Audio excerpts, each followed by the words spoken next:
د شال نیوز قدرمنو کتونکو تیر شوي څلورو ورځونه په ټولې کرمې کې د نادره دفترې باندې څلور ورځې مخکې څه کومه واقعه شوې وه د سنټرل کروم تړلي علاقې کې د نادره په ګاډي باندې نامعلومو افرادو طرف نه فایرنګ شوی و چې هغه کې نادره ګاډي ته نقصان رسېدلی و خو حمله یې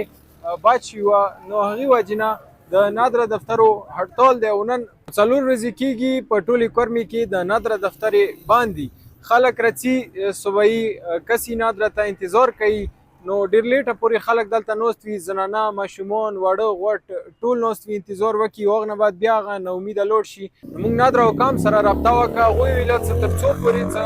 موږ ته سکیورټي نه وي میلاو شوي او موږ کوم مطالبات دي هغه نه وي منلي شوي تر هغه پورې به نادره دفترې بند وي